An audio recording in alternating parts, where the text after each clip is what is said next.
जेव्हा राशी भविष्य ऐकतो ना, तेव्हा ते राशी भविष्य महिन्याचं असू द्या किंवा वर्षाचं असू द्या किंवा दिवसाचं, ते राशी भविष्य नक्की कोणत्या नावाने बघायचं बरं? चालू नावानी की रास नावाने बघायचं? हा प्रश्न अनेक जणांना पडतो, कारण आमच्या अनेक व्हिडिओंच्या कमेंट बॉक्समध्ये हा प्रश्न विचारला जातो. म्हणूनच आज याच प्रश्नाचं उत्तर देण्याचा प्रयत्न करणार आहोत, तेव्हा व्हिडिओ शेवटपर्यंत नक्की ऐका.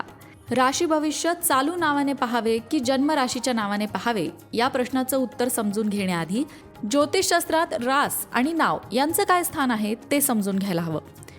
ज्योतिषशास्त्रानुसार तुमची जन्मतारीख, जन्मवेळ आणि जन्मस्थान या 3 गोष्टी महत्त्वाच्या असतात. त्यावरूनच तुमची कुंडली बनवली जाते, त्यावरूनच तुमची पत्रिका बनवली जाते. आता तुमच्या जन्माच्या वेळी चंद्र ज्या राशीमध्ये असतो तीच असते तुमची जन्मरास, हे तर अनेकांना माहिती आहे. त्याचबरोबर जन्म नक्षत्रावरनं जे अक्षर येतं त्या अक्षरावरनं तुमचं रासनाव ठेवलं जातं.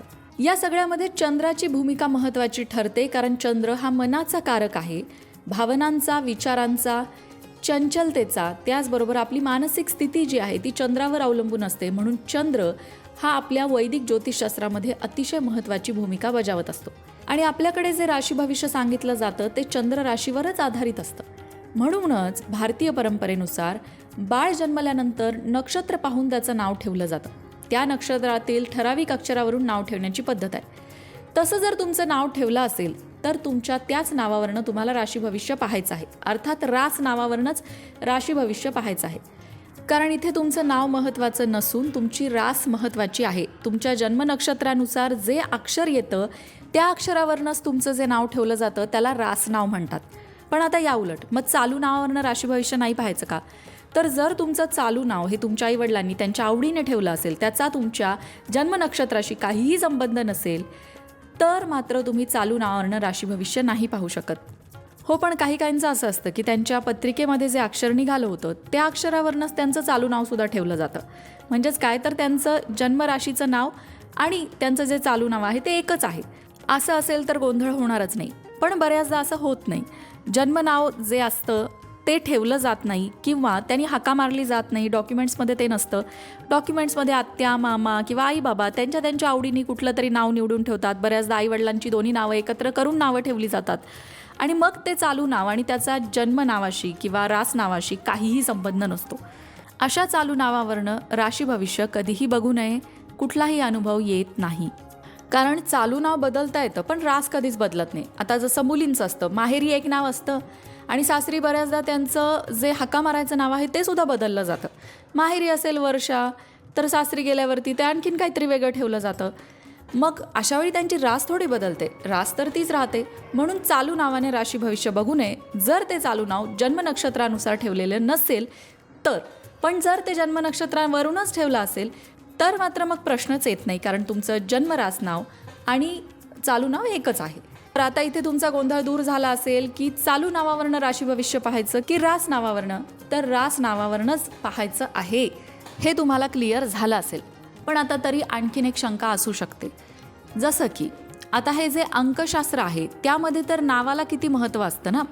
म्हणजे स्पेलिंग चेंज केलं की तुमचं नशीब बदलतं किंवा तुमच्या बऱ्याचशा अडचणी दूर होतात असं म्हटलं जातं. आणि मग तिथे तर ते तुम्हाला विचारत नाही की तुमचं रास नाव कोणतं आहे किंवा तुमचं चालू नाव कोणतं आहे. तिथे चालू नावालाच महत्त्व असतं. तर मग ही काय भानगड आहे? तर अंकशास्त्र ही एक वेगळी शाखा आहे. अंकशास्त्रामध्ये तुमचं जे हाका मारायचं नाव आहे त्याला महत्त्व असतं, त्याच्यामध्ये तुमच्या जन्मतारखेला महत्त्व असतं.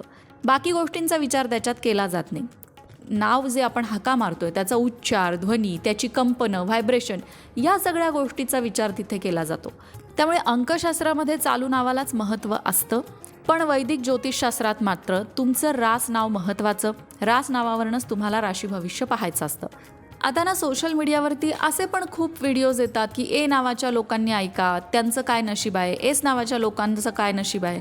तेव्हाही प्रश्न येतो की मग आमचं चालू नाव पाहायचं की रास नाव पाहायचं. तर तिथे जेव्हा येतं की ए नावावरनं, एस नावावरनं किंवा के नावावरनं, तेव्हा तो कंटेंट ना अंकशास्त्रावरच जास्त करून आधारित असतो. तिथे ज्योतिषशास्त्राचा काहीही संबंध नसतो. अशा वेळी तुमचं जे चालू नाव असेल त्याचा विचार तुम्ही करू शकता. पण जे राशी भविष्य आहे ते मात्र तुम्हाला तुमच्या रास नावावरनंच बघायचं आहे.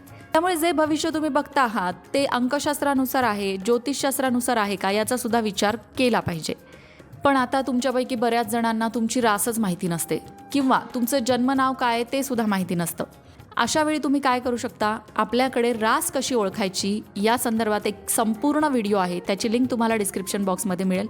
त्यामध्ये तुम्हाला तुमची चंद्र रास जी आहे ती कशी काढायची हे सांगितलेलं आहे. तेव्हा तो व्हिडिओ नक्की बघा आणि तुमची रास तुम्हीच ओळखा. अशाच प्रकारच्या माहितीपूर्ण व्हिडिओंसाठी लोकमत भक्ती चॅनलला सबस्क्राईब करा आणि बेल आयकॉनवर सुद्धा क्लिक करा, म्हणजे आमच्या नवनवीन व्हिडिओचं नोटिफिकेशन तुम्हाला मिळत राहील. तसंच योग्य आध्यात्मिक मार्गदर्शनासाठी लोकमत भक्तीच्या फेसबुक पेजला फॉलो करायला विसरू नका.